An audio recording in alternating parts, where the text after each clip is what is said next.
चले केतन, देख रहे हैं किस तरीके से फील्ड की जमावट है। अब गेंदबाजी फेंकने के लिए करण अंबाला को लाया गया। करण दूसरा मुकाबला जिनके लिए अब गेंदबाजी में पिछला मैच में कमाल की गेंदबाजी किए थे करण अंबाला। করেন আম্বালা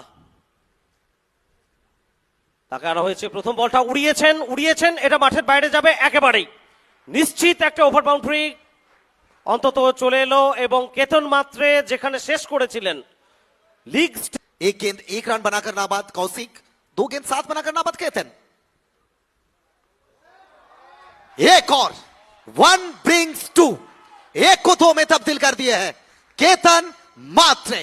कमाल की बल्लेबाजी, धुआंधार बल्लेबाजी, धमाका बिल्कुल बीच मैदान में। আইকন ভার্সেস আইকন সেই লড়াইটা ডুয়েলটা দেখার জন্য আমরা মুখিয়েছিলাম, আর সেই জায়গায় কেতন মাত্র এখনো পর্যন্ত সফল আমরা বলতেই পারি হ্যাট্রিকের সামনে।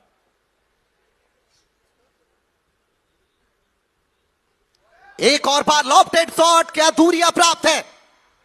जी हां, जो प्राप्त है वही पर्याप्त है। Hattrick over boundary from Ketan. আরো একবার কেতন মাত্রে ব্যাটকে কথা বলালেন এবং ঠিকানা লিখে পাঠিয়ে দিলেন লং অফের উপর দিয়ে মাঠের বাইরে ডাগ আউট।